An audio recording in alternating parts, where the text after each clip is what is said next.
Vós que me ouves, estás ainda entre os vivos? Mas eu que escrevo, terei desde há muito tempo partido para o mundo das sombras. Na verdade, estranhas coisas virão, inúmeras coisas secretas serão reveladas, e muitos séculos decorrerão antes que estas notas sejam lidas pelos homens. E quando eles as tiverem lido, uns não acreditarão, outros porão as suas dúvidas, e muito pouco de entre eles encontrarão matérias para fecundas meditações nos caracteres que eu gravo com estilete de ferro nestas taubinhas. O ano havia sido um ano de terror, cheio de sensações mais intensas que o terror, sensações para os quais não há nome na terra. Muitos prodígios, muitos sinais haviam ocorrido, e de todos os lados, em terra e no mar, se tinham amplamente estendido as asas negras da peste. Aqueles, porém, eram sábios, conhecedores dos desígnios das estrelas.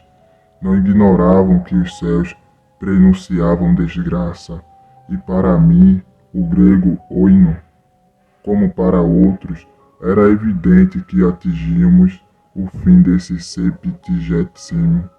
94º ano, em que a entrada do Carneiro, o planeta Júpiter, fazia sua conjunção com o anel vermelho do terrível Saturno. O espírito particular dos céus, se não me engano muito, manifestava o seu poder não só sobre o globo físico da Terra, mas também sobre as almas, os pensamentos e as meditações da humanidade. Uma noite, estávamos 7 nos fundos de um nobre palácio, de uma sombria cidade chamada Ptolemais, sentados em voltas de algumas garrafas de vinho cor de púrpura de Quios. O compartimento não tinha outra entrada, senão uma alta porta de bronze, e a porta havia sido moldada pelo artifício Corinos, e, produto de hábil mão de obra, fechava por dentro. De igual modo, protegiam esse compartimento melancólico negras tapeçarias que nos poupavam a visão da lua, das estrelas e das ruas depovoadas. Mas o sentimento, a lembrança do flagelo não se tinham expulsado facilmente. Havia à nossa volta, junto de nós, coisas que não posso definir distintamente, coisas materiais, coisas espirituais, um peso na atmosfera, uma sensação de abafamento, uma angústia e, acima de tudo, esse terrível modo de existência que ataca as pessoas nervosas quando os sentidos estão cruelmente vivos e despertos, e as faculdades do espírito entorpecidas e apáticas esmagavam-nos um peso mortal, estendia-se-nos pelos membros, pelo mobiliário da sala, pelos copos por onde bebíamos, e todas as coisas pareciam oprimidas e prostradas naquele abatimento. Todas, exceto as chamas das 7 lâmpadas de ferro que iluminavam a nossa orgia, alongando-se em delgados fios de luz. Elas assim se quedavam, ardendo pálidas e imóveis, e na mesa redonda de ébano, em redor da qual nós sentávamos, e cujo brilho transformava em espelho, cada um dos convivas contemplava a palidez do próprio rosto e o brilho inquieto dos olhos tristes dos seus camaradas. Não obstante, compelíamos-nos a rir e estávamos alegres à nossa maneira, uma maneira histérica, e cantávamos as canções de Anacreonte, que não passam de loucura, e bebíamos à larga, muito embora a púrpura do vinho nos lembrasse a púrpura do sangue, e que no compartimento havia uma 8ª personagem, o jovem Zoilo, morto, estendido a todo o comprimento e amortalhado. Era o gênio e o demônio do cenário. Ai, esse não tomava parte no nosso divertimento, apenas a sua fisionomia, convulsionada pelo mal, e os seus olhos, em que a morte só semi-extinguira o fogo da peste, pareciam tomar pela nossa alegria tanto interesse quanto os mortos são capazes de tomar pela alegria daqueles que têm de morrer.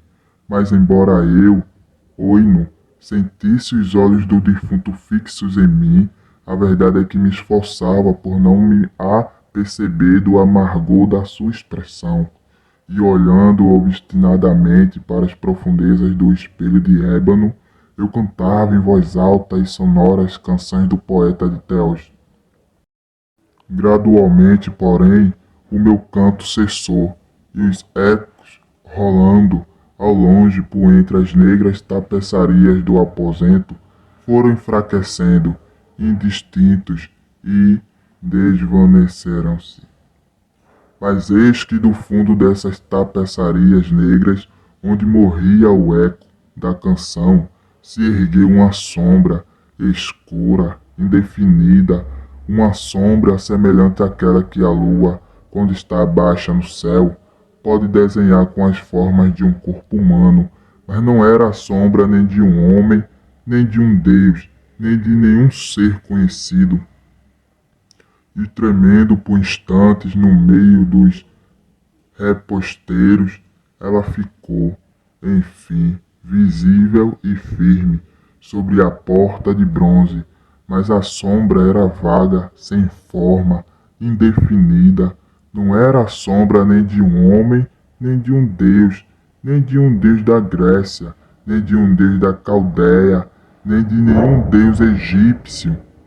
E a sombra jazia sobre a grande porta de bronze e sobre a cornisa, em arco, sem se mexer, sem se pronunciar uma palavra, fixando-se cada vez mais e acabando por ficar imóvel, e a porta em que a sombra se assentava, se bem me recordo, tocava os pés do jovem Zoilo, o falecido.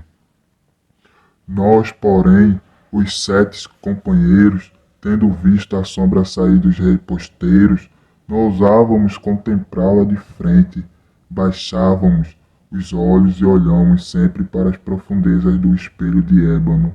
Por fim, eu, Oino, aventurei-me a pronunciar algumas palavras em voz baixa e perguntei à sombra a sua morada e o seu nome, e a sombra respondeu: eu sou a sombra, e a minha morada é ao lado das catacumbas de Ptolemais. E muito perto dessas praunas infernais que encerram um canal impuro de Caronte.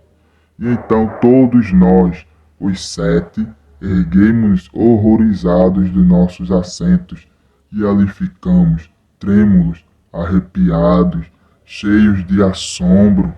O timbre de voz da sombra não era o timbre da voz de um só indivíduo, mas de uma multidão de seres, e essa voz, variando as suas inflexões de sílaba para sílaba, enchia-nos confusamente os ouvidos, a imitar os timbres conhecidos e familiares de milhares de amigos desaparecidos.